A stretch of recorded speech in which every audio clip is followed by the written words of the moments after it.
तुम्ही घरी नक्कीच सराव करत असताल, अजूनही आपल्याला सराव करायचा आहे आणि तुम्हाला निश्चितच सराव केल्यानंतर ते सोपं वाटत असेल असं मला वाटतंय. तर आपण काल 1 तारखेला, परवा 1 तारखेला आणि 2 तारखेला सरळ व्याज आणि चक्रवाढ व्याज हा घटक पाहत होतो. आजची ही तासिका त्याच घटकावर आहे आणि मग हा घटक आपला पूर्ण होणार आहे.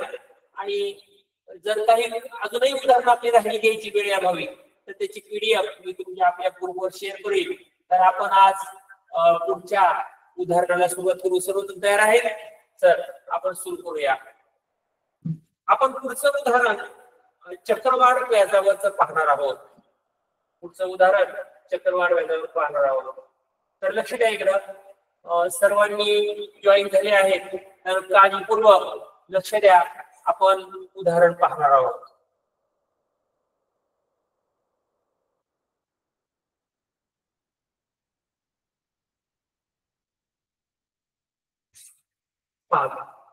आपल्याला उदाहरण काय आहे बघा. उदाहरण नीट समजून घ्यायचं. उदाहरण दोनदा वाचायचं. आपल्याला त्याच्यामध्ये काय दिलेल्या बाबी आहेत आणि आपल्याला काय विचारलंय हे आपण नीट समजून घेतलं तर उदाहरण अतिशय सोपं आहे. जर शिक्षणाचा आपण अभ्यास केला करत आहोत तर सर्वात विषय सोपा कोणता असेल तर गणित विषय आहे. फक्त आपण जर सराव केला पाहिजे, त्याच्या संकल्पना समजून घेतल्या पाहिजे. तर आपण पुढील उदाहरण पाहूया. उदाहरण 12. बलवीर सिंगने एक यंत्र 2 वर्षांपूर्वी 62,500 रुपयांना खरेदी केली. यंत्राची किंमत दरवर्षी 8% कमी होत असेल तर त्या यंत्राची किंमत आज काय असेल? 2020च्या शासकीय शिष्यवृत्ती परीक्षेमध्ये हा प्रश्न विचारला गेला आहे. पर्याय आहे, पहिला पर्याय आहे 53,900 रुपये, दुसरा पर्याय 52,900, तिसरा पर्याय 52,800 रुपये, चौथा पर्याय 52,700. बघा पुन्हा एकदा प्रश्न वाचूया. आपण उदाहरण वाचूया. 12वे उदाहरण. बलवीर सिंगने एक यंत्र 2 वर्षांपूर्वी 62,500 रुपयांना खरेदी केले. हे वाक्य कोणतं आहे? मग या वाक्यात काय? बलवीर सिंगने एक यंत्र 2 वर्षांपूर्वी, मुदत 2 वर्ष, कालावधी 2 वर्ष, 62,500 रुपयांना खरेदी केले म्हणजे ते त्याचं पी आहे, मुद्दल आहे. यंत्राची किंमत दरवर्षी 8% कमी होत आहे. 8% कमी होते म्हणजे काय होत आहे? तर तिथं हा घसाऱ्याचा दर आहे, झीज होते त्या यंत्राची. म्हणजे किंमत दरवर्षी पहिल्या वर्षी 8% कमी होणार आणि दुसऱ्या वर्षी पुन्हा 8% कमी होणार. तर त्या यंत्राची किंमत आज काय असेल? म्हणजे आज म्हणजे सुरुवातीला खरेदी करताना पी होतं, मुद्दल होतं, पण आज आपल्याला रास अमाऊंट हे काढायचे. तर आपण बघूया मग कसं सोडवायचं ते.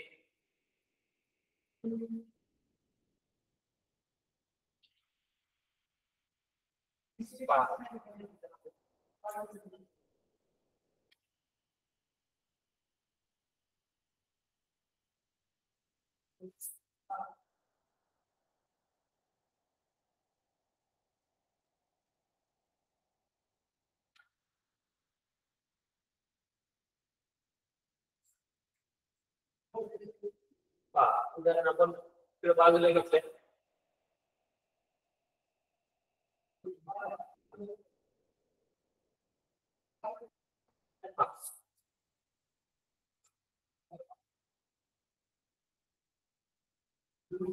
आपल्याला काय दिले उदाहरणामध्ये? काय दिले उदाहरणामध्ये? पहिल्यांदा गिवन म्हणजे आपल्याला दिलेल्या गोष्टी ज्या आहेत त्या, दिलेल्या बाबी ज्या आहेत त्या आपण पाहूया. यन दिले आपल्याला म्हणजे मुदत, number of years. N is equal 2 वर्षे, 2 इयर्स. पी काय आहे आपलं मुदत? पी बरोबर 62,500 रुपये. 62,500 रुपये. आणि यंत्राची किंमत दरवर्षी 8% कमी होत आहे. किती म्हणजे 8% कमी होत आहे. म्हणजे रेट ऑफ आर इज -8% वजा 8%. मग आपल्याला ए काढायचे. काय करायचं? त्या यंत्राची किंमत आज काय असेल, 2 वर्षाची किंमत दिलेली आहे 62,500, तर आजची किंमत काढायची म्हटलं हे अमाऊंट करायचे. काय करायचे? हे अमाऊंट करायचे. मग आपलं अमाऊंटचं सूत्र काय आहे? नेहमीप्रमाणे A is equal to P into bracket 1 plus R upon 100 raised to n. परंतु इथं आपण आता प्लस लिहिलं गेलं, परंतु इथं मायनस घ्यायचे, कारण की इथं घसाऱ्याचा दर किंवा झीज होते इथं, त्याच्यामुळे तिथं मायनस घ्यायचे.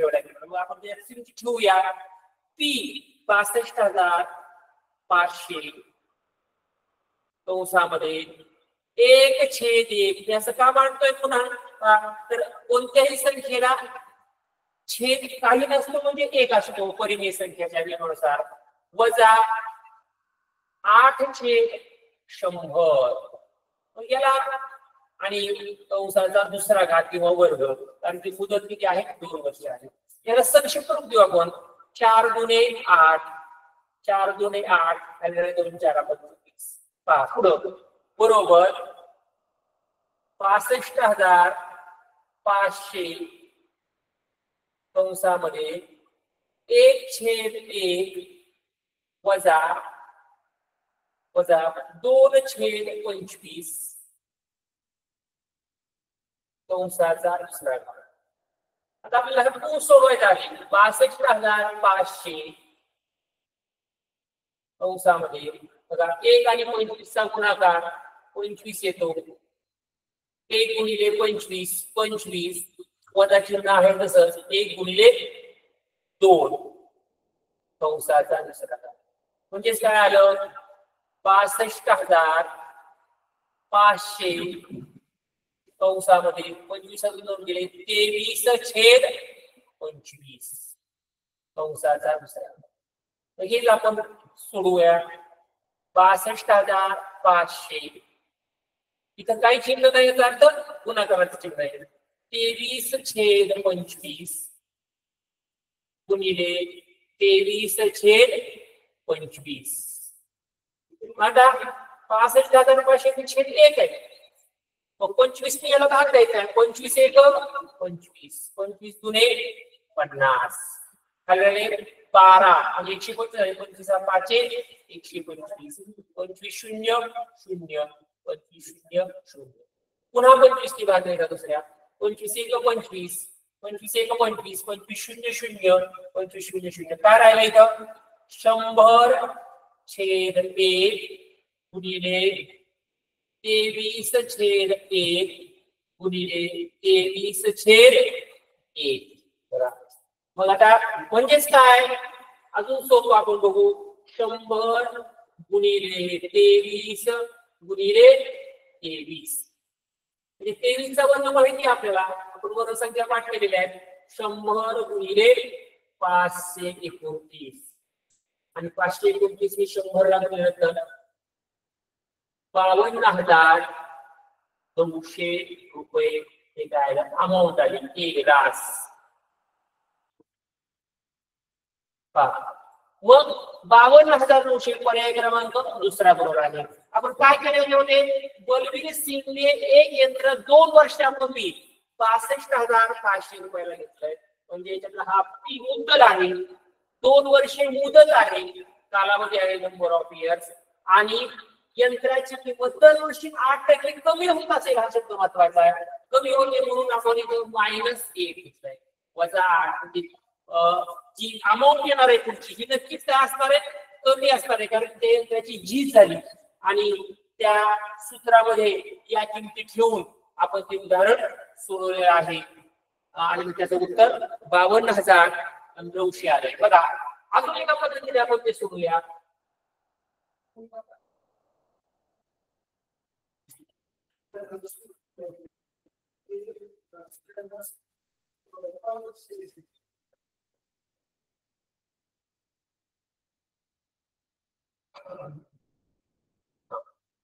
हेच उदाहरण आपण सरळ व्याज पद्धतीने सुद्धा सोडू शकतो.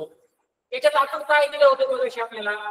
तर n बरोबर 2 वर्षे, n बरोबर 2 वर्षे पी बरोबर 62,500 रुपये, आर आहे 8%. तर बघा आपण सरळ व्याजाच्या पद्धतीने कसं उदाहरण सोडू शकतो. तर सरळ सूत्र काय आहे, एस आय सिंपल इंटरेस्ट बरोबर पी गुणिले एन गुणिले आर छेद 100. मग पहिल्या वर्षी 62,500 आपण काय घ्यायचे, मुद्दल घ्यायचे गुणिले एन 1 वर्षाचं काढायचं, एक वर्ष गुणिले 8 छेद 100. 100 भागा घातला आपण खालच्या संख्येला काय उरलं, 625 गुणिले 8, 8 पंचे 40, 4, 8 दोन्ही 16, 4 20, 2, 8 सर्ग 48 आणि 2 50.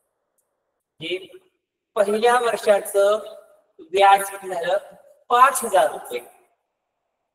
दुसऱ्या वर्षाचं मुद्दल जसा काय झीज आहे कमी होते म्हणून 62,500 हे पहिल्या वर्षाचं मुद्दल होतं, त्याला P1 म्हणून वजा पहिल्या वर्षाचं एसआय, पहिल्या वर्षाचं एसआय किती आहे 5,000 रुपये. त्यातून मायनस वजा करायचं,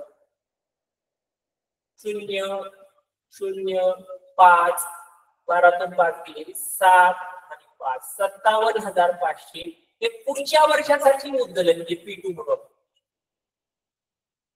हेच आपण परत एसआयच्या सूत्रात ठेवू. एसआय बरोबर पी गुणिले एन गुणिले आर गुणिले 100. फक्त मुद्दल बदलणार आहे, कालावधी एकच वर्षाचा आहे आणि आर सुद्धा तोच आहे. 57,500 गुणिले 1 गुणिले 8 छेद 100. पुन्हा 100 ने भाग केला काय आलं खाली बरोबर 575 गुणिले 8, 8 पंचे 40, 4 8 साठी 56, 4 60, 6 8 पंचे 40 आणि 6 46, 4,600 रुपये दुसऱ्या वर्षाचे. मग हे जे P2 आहे दुसऱ्या वर्षाचं मुद्दल 57,500 वजा 4,600 त्याच्यातून वजा करायचं, हे P2 आणि हे SI2 म्हणजे दुसऱ्या वर्षाचं सरळ व्याज. 0 0 15 तून 6 गेले 9, 6 तून 4 गेले 2 आणि 5 म्हणजे 52,900 रुपये उत्तर पुन्हा आलं. म्हणजे हे सुद्धा करायला सोपं आहे, कारण की आपल्याला ही क्रिया पटकन होते, कारण आपल्याला कोणत्या प्रकारे तुम्ही काढलंय हे तिथं विचारलेलं नाहीये. त्याच्यामुळे आपल्याला उत्तर असं आपण मिळू शकतो. उत्तर तेच आलंय. त्याच्यामुळं ज्या विद्यार्थ्यांना कठीण वाटत असेल ते सूत्र किंवा त्यातला छेद सारखा करणं, त्याचा घातांक करणं, त्याचा गुणाकार करणं, तर त्यांनी ह्या पद्धतीने केलं तरी चालेल. आपल्याला उत्तर आणि ही क्रिया पटापट होते. फक्त किती वर्ष 3 वर्ष असेल तर 3दा एसआय करावं लागेल तुम्हाला, आणि किंमत वाढत असेल तर ते ऍड करायचं मुद्दलामध्ये, किंवा जी जो असेल कमी वस्त्र असेल घसरा असेल त्याची जी झालेली आहे किंवा त्याचं कमी किंमत होत असेल तर मात्र काय करायचं ते वजा करायचं आणि मग ते आपण सोडू शकतो.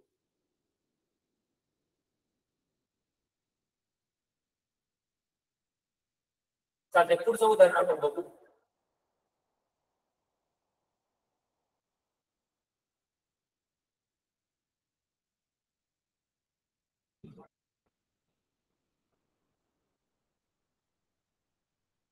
पुढचं उदाहरण 13वं उदाहरण.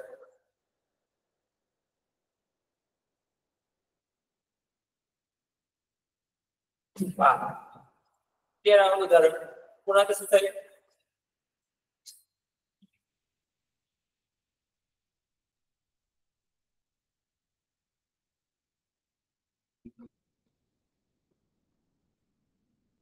रोहितने बघा, रोहितने मोहितकडून 3 वर्ष वापरलेले जुने यंत्र 8,57,375 रुपयास विकत घेतले. घसाऱ्याचा दर 6 दर शेकडा 5% धरला तर मोहितने ते यंत्र किती रुपयाला घेतले असेल? हा 2021च्या प्रश्नपत्रिकेत आलेला प्रश्न आहे. पहिला पर्याय 10 लाख रुपये, दुसरा 12 लाख रुपये, तिसरा 8 लाख रुपये आणि चौथा 9 लाख रुपये.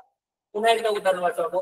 रोहितने मोहितकडून 3 वर्ष वापरलेले म्हणजे मुदत 3 वर्ष आहे कालावधी जुने यंत्र 8,57,375 रुपये जुने यंत्र घेतलंय 3 वर्ष वापरलेलं म्हणजे ही अमाऊंट आहे. अमाऊंट आहे नंतरची किंमत आहे घेतले.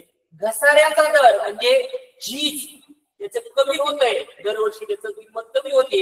घसाऱ्याचा दर होत नाही.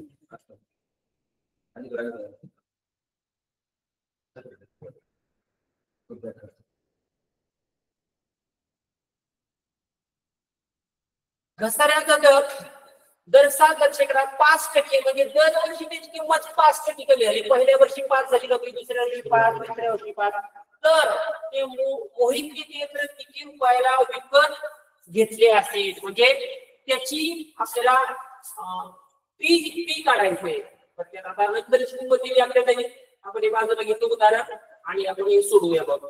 तर आपल्या याच्यामध्ये तुम्हाला महत्वाचं काय आहे तर 8,57,350 किंमत आहे हे लक्षात आलं पाहिजे म्हणजे तुम्हाला उदाहरण सुटणार आहे लगेच. तर बघा मग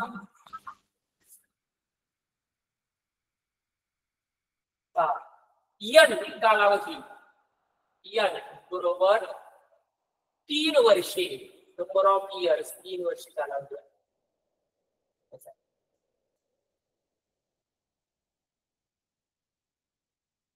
3 वर्ष कालावधी आहे. आणि जुने यंत्र वापरलेले जुने यंत्र घेतले म्हणजे त्यांनी काय दिले आपल्याला ए दिलंय. ए बरोबर 8,57,375 रुपये हे ए आहे हे अमाऊंट आहे. घसाऱ्याचा दर म्हणजे झीज होण्याचा दर कालावधी किती आहे सॉरी वेट 5% 8 कमी होत आहे. घसारा 8 कमी होतं म्हणजे -5%. तर ते यंत्र रोहितने घेतलंय. मोहितने ते यंत्र किती रुपये म्हणजे 9 ज्यावेळेस त्यांनी घेतलं मोहितने एकदम नवीन घेतलं दुकानातून त्यावेळेस ते केवढे असेल त्याची किंमत जास्त असणार आहे आता म्हणून पी. आपलं सूत्र नेहमीच आहे अमाऊंटचं A is equal to P into bracket 1 इथं मायनस घ्यायचे आपल्याला कारण आर मायनस आहे 5 sorry R upon 100 raise to 3 त्याच्यामध्ये किमती ठेवूया आपण. आपल्याला ए ची किंमत किती आता इथे 8,57,375 बरोबर पी काढायचे आपल्याला बघा म्हणजे कंसामध्ये 1/1 वजा 5/100 कंसाचा तिसरा घात. कंसाचा तिसरा घात आणि ती घात व्यवस्थित मांडायचा आहे कारण मुदत 3 वर्ष आहे. त्याला संक्षिप्त करू आली 5 1 5 5 2 10 5 काय आलं 8,57,375 बरोबर पी कंसामध्ये 1/1 वजा 1/20 कंसाचा तिसरा घात. बघा मग पुढं खालच्या वेळेला 8,57,375 बरोबर पी कंसामध्ये 1/20 20 छेदांचा गुणाकार केला आणि 20 × 20 वजा चिन्ह आहे तसंच 1/1 कंसाचा तिसरा घात. बघा आपण प्रत्येक पायरी सोडवतोय कारण लक्षात आली पाहिजे तुम्हाला म्हणून आपण कसं करतोय 8,57,375 बरोबर पी कंसामध्ये 20 वजा 1 19/20 कंसाचा तिसरा घात. हेच आपण कसं म्हणणार पुन्हा 8,57,375 बरोबर पी त्याच्यामध्ये काही चिन्ह नाही म्हणजे गुणिले 19/20 गुणिले 19/20 गुणिले 19/20 असं बघा. आता आपल्याला पी ची किंमत काढायची म्हणजे हे जे सगळं ब्रॅकेट आहे इकडे द्यायचं. पी एका बाजूला आणायचं म्हणजे मग पी आपण डाव्या बाजूला घेतला. पी डाव्या बाजूला मग उजव्या बाजूला काय येईल 8,57,375 भागिले बघा बघा 19/20 गुणिले 19/20 गुणिले 19/20 म्हणजेच काय आलं पी बरोबर 8,57,375 छेद 1. आपल्याला अपूर्णांकाने भागायचं म्हणजे त्याच्या गुणाकार विस्तारी त्याला गुणायचं रेसिप्रोकली म्हणजे जो अंश आहे तो छेदस्थानी यायचा आणि छेद अंशस्थानी आणायचा 20/19 गुणिले 20/19 गुणिले 20/19 पहिल्यांदा भागायचे आता कारण छेदस्थानी 19/19 19/74 85/76 खाली 9 97 झाले 19/5 झाले 2 23 झाले 19/19 झाले 4 47 झाले 19/38 झाले 9 19/5 बघा पुढे घेऊ आपण इथे जास्त संख्या व्हायला लागल्या पी बरोबर 45,125 गुणिले 20/1 याला सुद्धा छेद 1 आहे असं मानलं चालत खालवर संख्या होत नाही पुन्हा 20 गुणिले 19 गुणिले 20 गुणिले 20/19 पुन्हा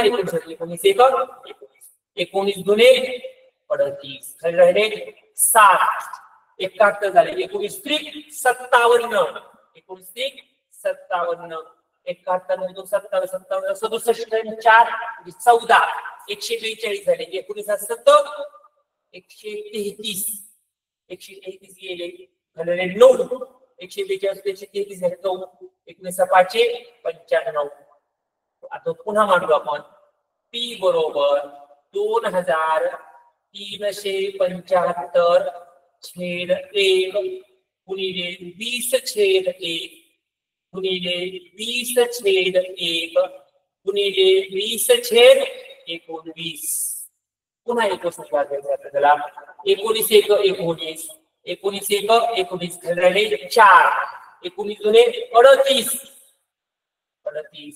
झाले 3 झाली खाली 9 19/95 मग आता काय राहिलं इथं पी बरोबर 125 छेद 1 गुणिले 20/1 गुणिले 20/1 गुणिले 20/1 बघा छेदस्थानी सगळीकडे 1 राहिलाय म्हणजे आपण फक्त अंशाचा गुणाकार करायचा आहे 125 गुणिले 20 गुणिले 20 गुणिले 20 2 चा घन किती आहे 8 म्हणजे 20 चा घन करायचा आपल्या स्पष्टीकरण पी बरोबर 125 गुणिले 2 चा घन 8 आणि त्याच्यावर 3 शून्य 8,000 आणि पी बरोबर 125 8 1000 125 8 1000 बरोबर 3 शून्य 1 2 3 शतक हजार दशहजार लक्ष दशलक्ष हे 10 लाख रुपये त्या मोहितने केंद्र किती रुपयाला विकत घेतले असेल तर 10 लाख रुपयाला विकत घेतलं. पहिल्या वर्षी त्याची किंमत 5% कमी झाली, दुसऱ्या वर्षी 5% कमी झाली आणि तिसऱ्या वर्षी 5% कमी झाली आणि ते वापरलेलं जुनं यंत्र त्या रोहितला 8,57,375 रुपयाला मिळालं. म्हणजे हा ए होतं. आपण पी पर्यंत गेलो म्हणजे 10 लाख ही रक्कम आपल्याला मिळाली. अशा प्रकारे हे उदाहरण आपण सोडवलं. अतिशय सोपं आहे, सरावाने आपण ते करू शकतो. तर पुढचं उदाहरण आपण जाऊया.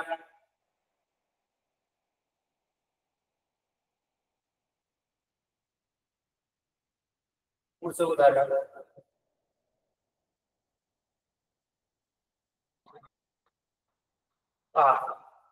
दर साल दर शेकडा 12% दराने 30,000 रुपयाचे 1.1/2 वर्षाचे चक्रवाढ व्याज किती होईल? पुन्हा एकदा आपण उदाहरण वाचूया की दर साल दर शेकडा 12 दराने 30,000 रुपयाचे 1.1/2 वर्षाचे चक्रवाढ व्याज किती होईल हे बघायचे आपल्याला. मग आपण हे सरळ व्याजाच्या पद्धतीने काढू शकतो. सोपे होतं ते. आपल्याला सगळं सरळ सरळ दिलं इथं, काहीच अवघड दिलेलं नाही. बघा काय केलं, आपल्याला रेट दिलाय की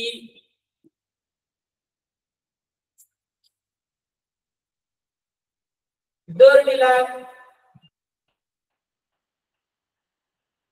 मुद्दल दिलंय आणि मुदत दिली. बघा आपण पहिल्यांदा सरळ व्याज पद्धतीने जाऊ.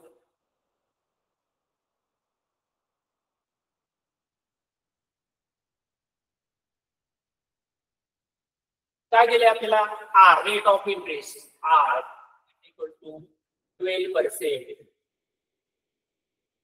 पी इज इक्वल टू 30,000 आणि मुदत किती दिली आहे, L number of years 1.1/2 1.5. Sir किती होईल, वेग आणि 2/3 दीडला काय म्हणतो आपण 3/2 वर्षे, कारण की मुदत ही वर्षात आहे नाही. तर त्याचं चक्रवाढ व्याज किती होईल असं विचारले. बघा मग पहिल्या वर्षाचं आपण एका वर्षाचं काढू, 1 वर्षासाठी 1 वर्षाचं SI काढायचं, परत अर्ध्या वर्षाचं करायचं. मग काय SI बरोबर सूत्र काय आपलं, SI बरोबर P गुणिले R गुणिले R छेद 100. पी किती आहे आपल्या 30,000 रुपये, 30,000 रुपये गुणिले एन किती आहे 3/, एन आपल्याला 1 घ्यायचं इथं, एन 1 घ्यायचा गुणिले आर किती आहे आपला 12% आहे छेद 100. 100 ने भाग दिला तर काय उरलं 300 गुणिले 12, 12 0 0 12 0 0 12 36, 300 गुणिले 12 12 0 0 12 0 12 36, 3,600 रुपये एका वर्षाचं. पहिल्या वर्षाचं व्याज किती आलं 3,600. मग हे व्याज आपण ह्या मुद्दलात मिळणार आहे 30,000 मध्ये. म्हणजे पुढच्या वर्षीचं मुद्दल बदललं. हे P1 होतं, सॉरी व्याज आहे हे P1 होतं आणि ते सिंपल इंटरेस्ट त्याच्यामध्ये मिसळलं आपण 0.063. हे पुढच्या वर्षीचं P2 झालं 33,600 झालं. 33,600 गुणिले अर्धा वर्षाचं काढायचं आपल्याला. आता गुणिले 12 छेद 100. त्या 200 गेले परत 100 ने भाग केला काय बेक झाले कसा 13 झाले हे सख 12 झाले 8 16. आता ह्याला 12 निवडायचं 12 8 96 12 8 96 ह्याच्याले 9 12 72 9 81 ह्याच्याले 8 12 1 12 8 20. 2016 हे SI आलं म्हणजे सिंपल इंटरेस्ट दुसऱ्या वर्षात आलं 2016 रुपये आणि पहिल्या वर्षात किती आलं 3,400 रुपये. म्हणजे पहिल्या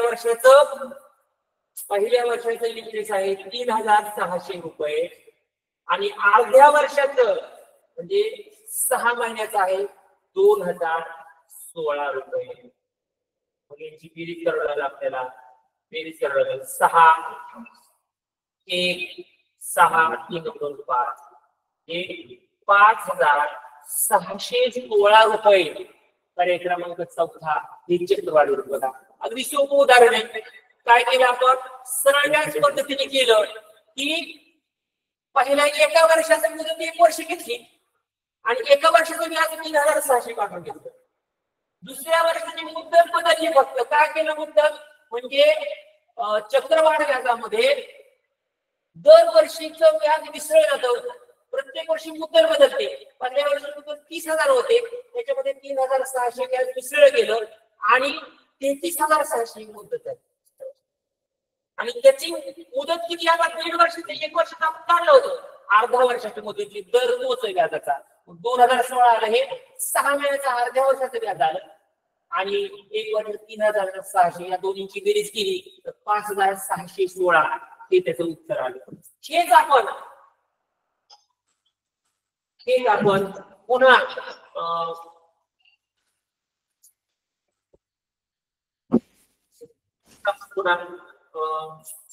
चक्रवाढ व्याजाच्या पद्धतीने सुद्धा करू शकतो. चक्रवाढ व्याजाचे सूत्र काय आहे पुन्हा लक्ष द्या. आपल्याला काय काय दिलं याच्यामध्ये चक्रवाढ व्याजानुसार चक्रवाढ व्याज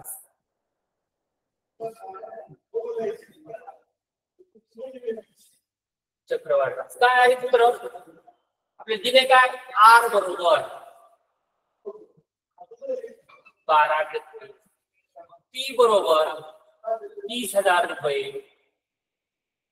30,000 रुपये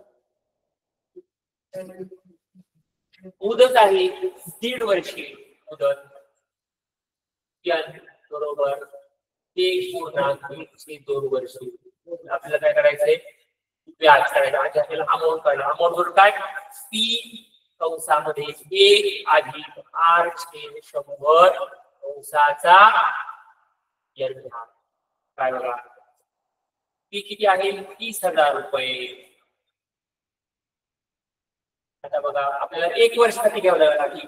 1/1 अधिक आर किती आहे 12/100 हे पहिल्या वर्षासाठी काय आहे दर आहे.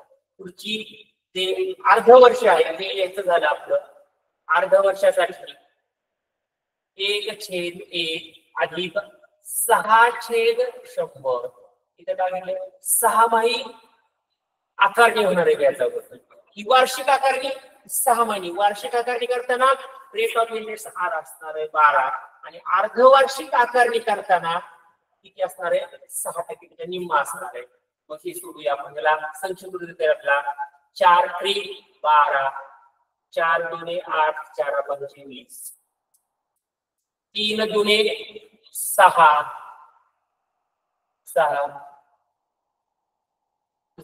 बेत्रिक 6 बेपंचे 10 आणि बेशून्य 0. मग काय आलं इथं आपल्याला 30,000 कंसामध्ये 1/1 अधिक 3/25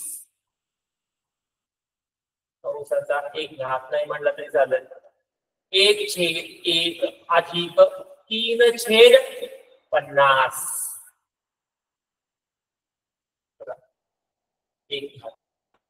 मग इथे तोडून घ्यायचे आपल्याला पुन्हा बरोबर 30,000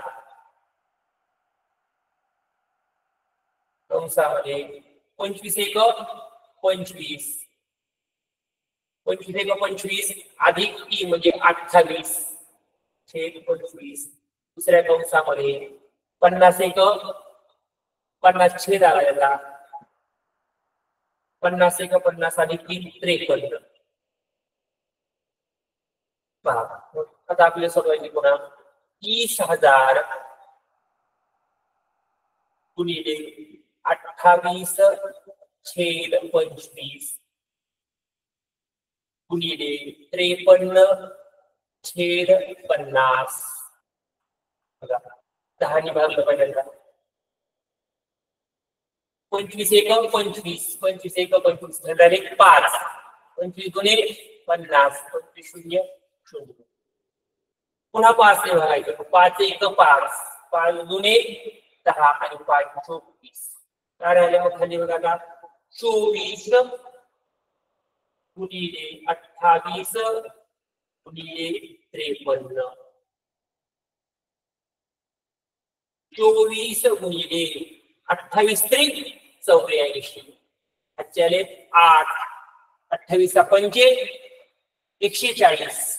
140 आणि ह्याचे आले किती 28 त्रिक 84. ह्याचे आले 8. 28 पंचे 140. 148. आता याला 24 24 चौक 96. आजचे आले 9. 24 8 192. 9 201. आजचे आले 20. 24 96. 96 6 16. आजचे आले 1 सॉरी 11 आले. 24 1 24 10 34. 1 35 सॉरी 24 1 24 56. 5616 रुपये आपल्याला आलं चक्रवाढ झालं. याला 5616 म्हणजे चौथा पर्याय. अशा पद्धतीने तुम्ही केलं तर काय ही पद्धत ज्यांना सोपी वाटते त्यांनी या पद्धतीचा अवलंब करा.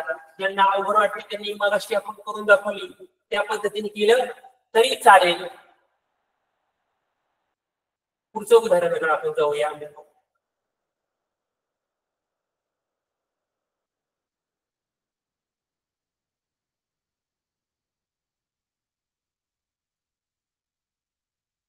15 उदाहरण. एका शहराची लोकसंख्या 75,000 होती. ती लोकसंख्या पुढच्या वर्षी 10% वाढली.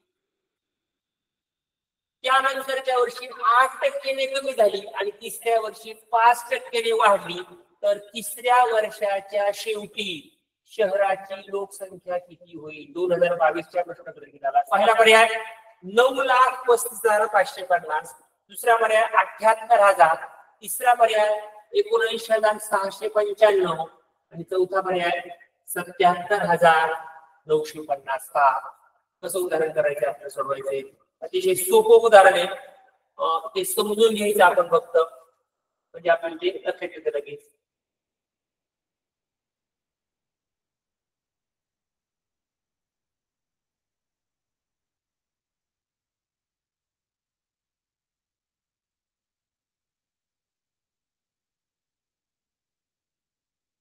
एका शहराची लोकसंख्या 75,000 होती. ती लोकसंख्या पुढच्या वर्षी 10%ने वाढली. त्यानंतरच्या वर्षी 8% कमी झाली व तिसऱ्या वर्षी 5% वाढली. तर तिसऱ्या वर्षाच्या शेवटी म्हणजे 3 वर्षांचा त्या उदाहरणामध्ये आपल्याला संदर्भ दिलेला आहे. 3 वर्षांचा पहिल्या वर्षी 10% वाढली. बघा पहिल्या वर्षी काय झालं वर्ष पहिलं वर्ष दुसरं वर्ष तिसरं वर्ष. पहिल्या वर्षी काय झाली प्लस 10% वाढली. दुसऱ्या वर्षी 8% कमी झाली म्हणजे दुसऱ्या वर्षी काय झालं -8. आणि तिसऱ्या वर्षाच्या शेवटी पुन्हा 5% वाढलेली आहे. किती वाढलेली पुन्हा 5%. परत अजून 5. मग 75,000 सुरुवातीची लोकसंख्या म्हणजे ती काय आहे आपला पी आहे. काय पी आहे 75,000 पी आहे. तर आपल्याला ए काढायचंय. पहिल्या वर्षी वाढली दुसऱ्या वर्षी कमी झाली तिसऱ्या वर्षी पुन्हा वाढली आणि प्रत्येकाचा दर वाढीचा किंवा कमी होण्याचा हा भिन्न आहे वेगळा आहे. बघा आपण आधी चक्रवाढ व्याजाने पाहू कसं होतंय आणि मग सरळ व्याजाने बघा. ए बरोबर पी कंसामध्ये 1 अधिक आर छेद 100 कंसाचा यथा. आता आपल्याला 3 वर्ष मुदत आहे पण प्रत्येक वर्षाची भिन्न आहे. पहिल्या वर्षी 10% वाढली दुसऱ्या 8% कमी झाली तिसऱ्या वर्षी 5% वाढली. बघा मग बरोबर 75,000 कंसामध्ये 1/1 अधिक 10/100 हे पहिल्या वर्षीच झालं. हे पहिल्या वर्षी 10% वाढली आता दुसऱ्या वर्षी काय झाली 10% कमी झाली 1/1 वजा 8/100 दुसऱ्या वर्षी 8% कमी झाली तिसऱ्या वर्षी काय झाले बरं 5% वाढली 1/1 अधिक 5/100 कारण की तिन्ही वर्षी त्याच्यामध्ये पहिल्या वर्षी 10%ची वाढ आहे दुसऱ्या वर्षी 8%ची घट आहे आणि परत तिसऱ्या वर्षी 5%ची वाढ आहे त्याच्यामुळे आपल्याला तीनदा ते कोर्स द्यावे लागले त्याच्याशिवाय आपल्याला उत्तर मिळणार नाही मग बघा आता बघू आपण 75,000 कौंस सोडवणं महत्वाचं आहे कौंस सोडवताना चुकलं ते आपलं उत्तर चुकतं इथं 10 ने भाग दिला 1/10 इथं 4 2 8 4 2 8 4 5 20 इथं 5 1 5 5 2 10 5 3 बघा आता सोपं झालं आता 1/1 अधिक 1/10 दुसऱ्या कंसामध्ये 1/1 वजा 2/25 आणि तिसऱ्या कंसामध्ये 1/1 अधिक 1/20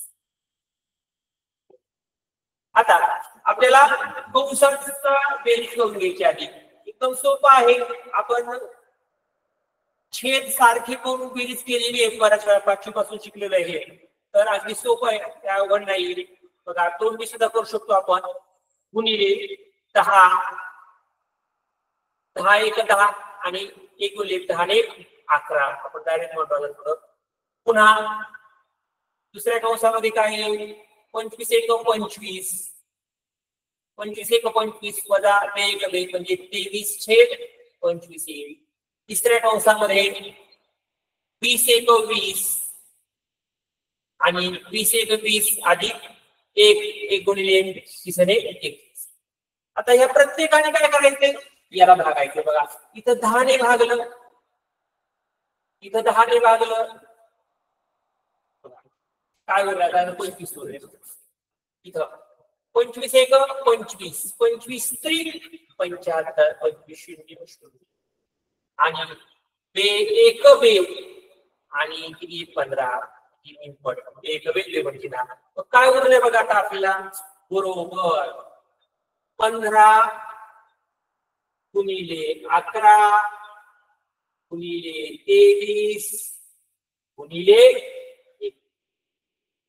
15 गुणिले 11 गुणिले 23 1 23 ह्याच्याले 2 23 गुणिले 46 2 ठीक आहे आता 11 ने करू त्याला 15 गुणिले 11 3 33 ह्याच्याले 3 11 88 3 91 ह्याच्याले 9 11 44 9 53 आता त्याला गुणिले 15 15 3 45 ह्याच्याले 5 15 1 15 5 20 ह्याच्याले 2 15 1 45 2 47 ह्याच्याले 4 15 5 75 4 79,705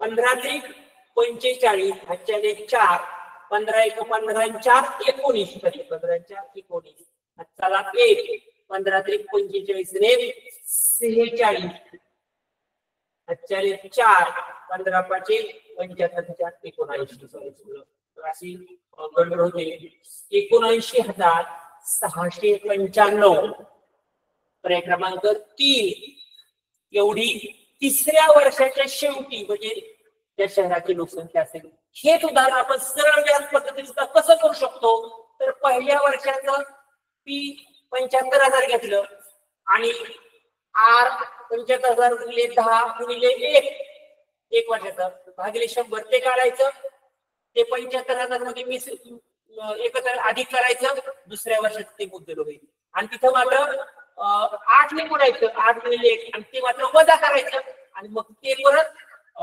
तिसऱ्या वर्षाला घेता येईल. अशा पद्धतीने आपण तेही उदाहरण सरळ पद्धतीने करू शकतो. तर आपण पुढच्या उदाहरणाकडे जाऊ. ते आपलं उदाहरण एक जास्त होईल.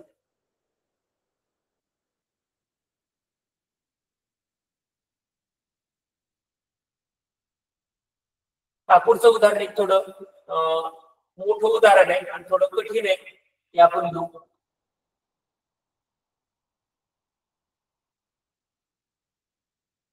पण सोपंच आहे.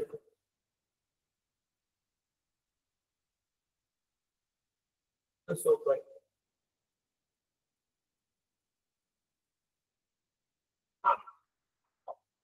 कोणत्याच परीक्षेला नाही, खासगी काय पुस्तकातला आहे, पण थोडं चांगलं उदाहरण आहे. म्हणून आपण हे घेऊया.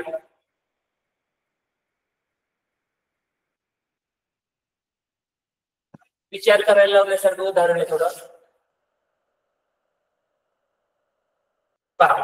एका मुद्दलाच्या दरसाल दर्शिकला 3.1/2 दराने 2 वर्षात होणाऱ्या चक्रवाढ व्याज आणि सरळ व्याज यामध्ये 49 पैसे फरक पडतो, तर ते मुद्दल किती? बघा काय केलंय. पर्याय पहिला पर्याय 300 रुपये, दुसरा 600 रुपये, तिसरा 500 रुपये आणि चौथा 400 रुपये. काय म्हटलंय बघा, एका मुद्दलाच्या दरसाल दर्शिकला 3.1/2 म्हणजे 3.5 वर्षे दराने 2 वर्षात, सॉरी 3.5% दराने 2 वर्षात मुदत चक्रवाढ व्याज आणि सरळ व्याज मध्ये 49 पैशाचा फरक पडतो. तर मुद्दल किती? मुद्दल दिलेलं आहे आपल्याला, फक्त व्याजाचा दर दिलाय आणि मुदत दिलेली. मग बघा आता सरळ व्याज काढायचं पहिल्यांदा आपण नंतर आपण चक्रवाढीचं काढणार आहोत. बघा मग सरळ व्याज मध्ये काय दिलं आपल्या जीवन मध्ये? रेट ऑफ इंटरेस्ट दिलाय 3.1/2 वर्षे. बरोबर आहे. म्हणजे किती झाला तो? 7/2 वर्षे झाला. 7/2 वर्ष. एन किती दिलंय? 2 दिलंय. एन किती दिलंय? 2. आणि काय दिलंय आपल्याला बघा, चक्रवाढ व्याज आणि सरळ व्याजाचा फरक दिला, म्हणजे डिफरन्स दिलाय, वजा किती? म्हणजे चक्रवाढ व्याज काय आहे? CI, compound interest minus simple interest दिलाय. बरोबर किती? 49 पैसे. पण सगळं रुपयात आहे आपल्याला, तर रुपयात रूपांतर करायचं आपण त्याचं 0.49 रुपये. बरोबर का? काय दिलं आपल्याला? पुढे उदाहरण मोठं आहे. दरसाल दर्शिका 3.1/2% दराने हे वर्षे, बरोबर इथं वर्षी पाहिजे, 2 वर्षे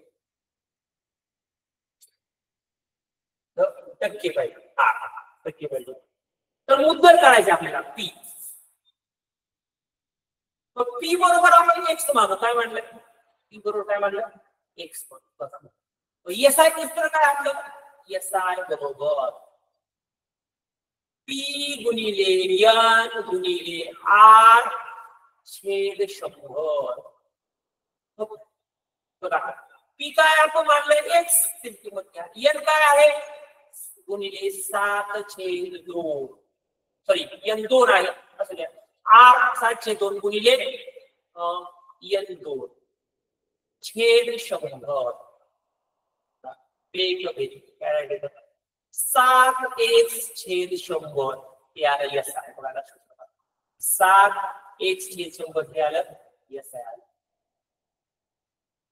7x/100. आता आपल्याला काय करायचंय? हे निघालं कंपाऊंड इंटरेस्ट करायचे. मग कंपाऊंड इंटरेस्टचं सूत्र काय आहे?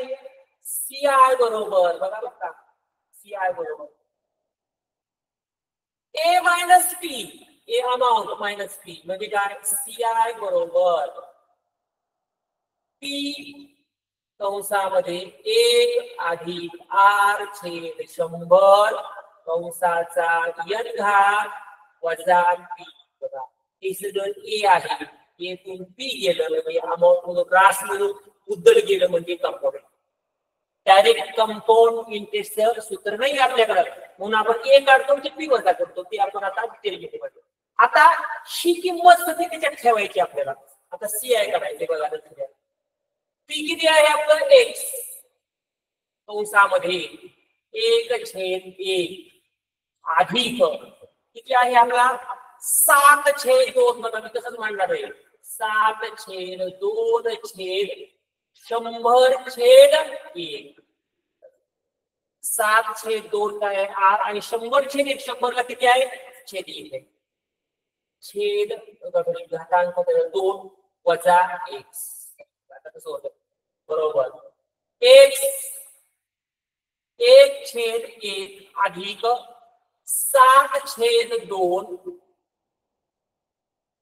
गुणिले 1/100.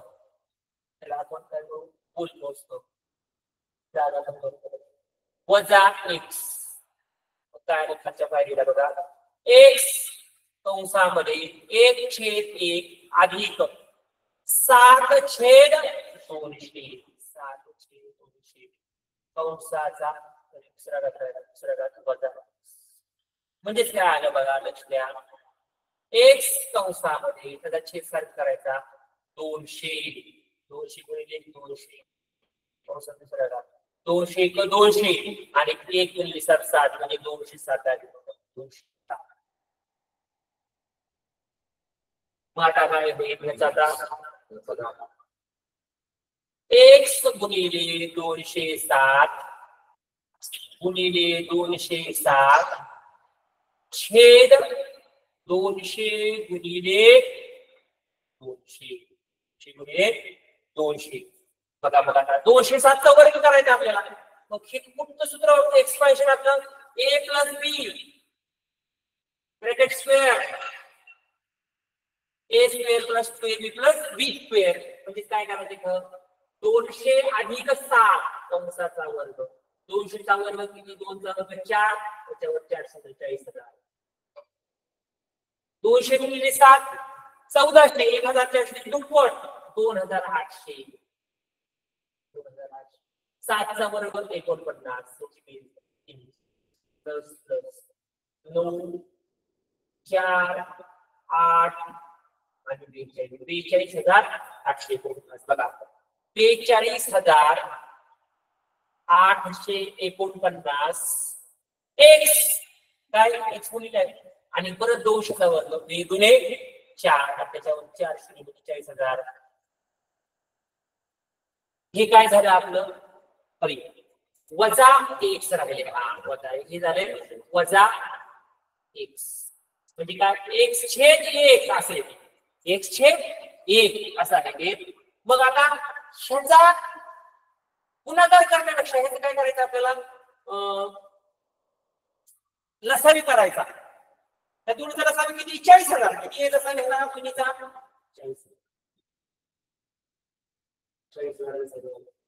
40,000 आणि एकचा लसावी किती विभाज्य LCM list multiple list LCM काढतो आपण त्याचा लिस्ट कॉमन मल्टिपल 40,000 आहे.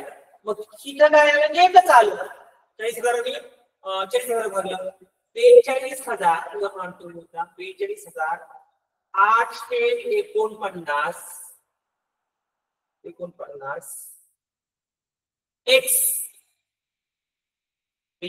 वजा या एकाने 40,000 आला प्लस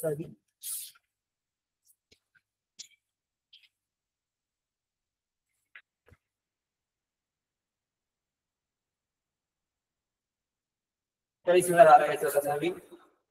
आणि मग ह्या एकाने तर ह्या एकाने 40,000 एक आलं एकाने म्हणजे 40,000 वजा 40,000 एक्स 40,000 कारण की ह्याचा लसावी किती आहे 40,000 आहे. 40,000 40,000 भरलं एक आलं वर एकाने 40,000 लागलं वर 40,000 आलं अशी पद्धत. तर एकनी 42,849 एक्स ला गुणलं 42,849 एक्स आले आणि ह्या 40,000 एक्स ला गुणलं 40,000 एक्स आले. आता ह्याची बदल करायची बरोबर. एक्स ला एक्स कसा येईल 9 9 4 8 42 2,849 छेद 40,000. हे काय आलं आपलं सीआय आलं. काय आलं सीआय. तर पुढे घेतो सीआय. आता आपलं काय बघा इथं पहिला पॉईंट घेऊ आपण. सीआय वजा एसआय बरोबर 0.49 रुपये हे टाकायचे त्याच्यात. 2,849 एक्स छेद 40,000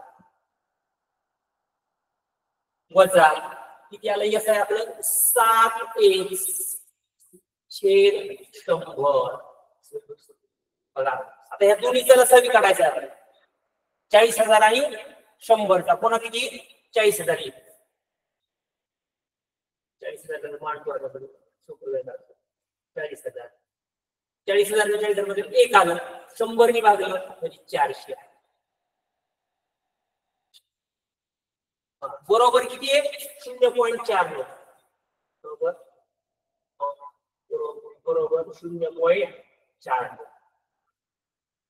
मग किती आलं 2,849 एक्स वजा 428 2,800 एक्स भागिले 40,000 भागिले 40,000 बरोबर 0.49 रुपये.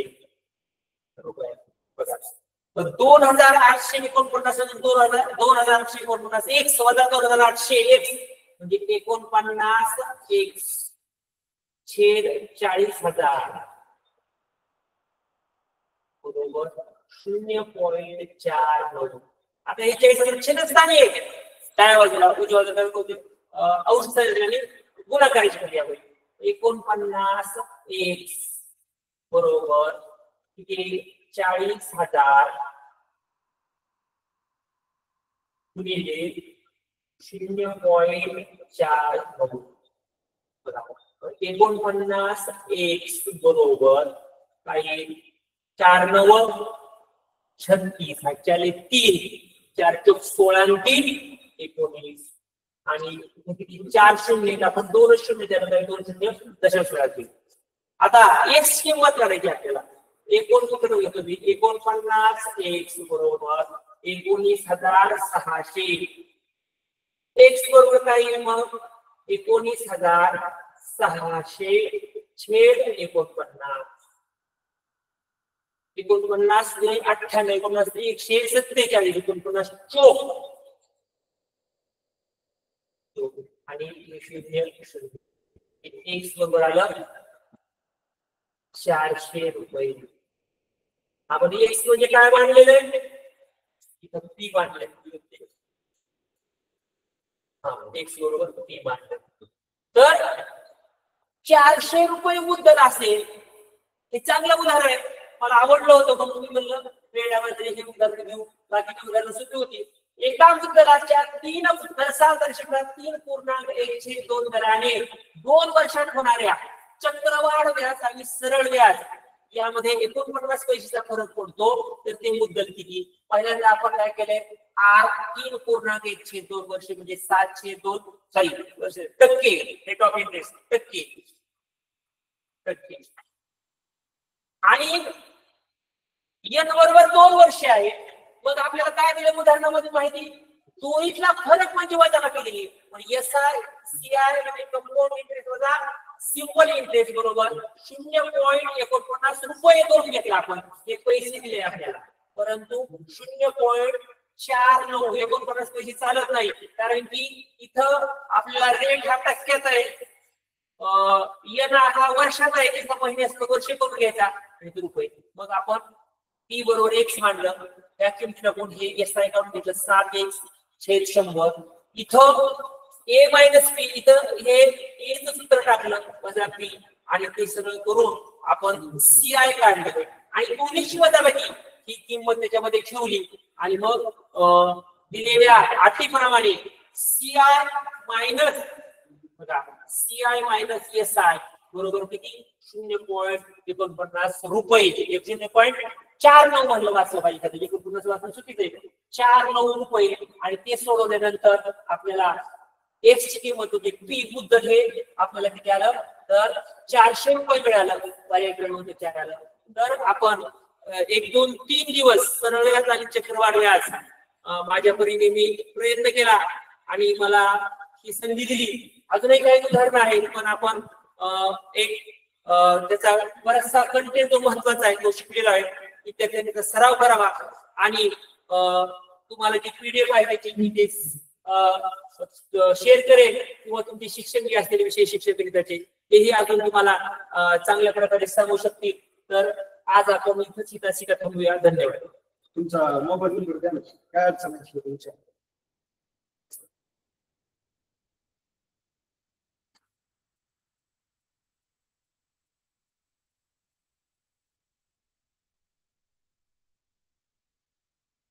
काय करायचं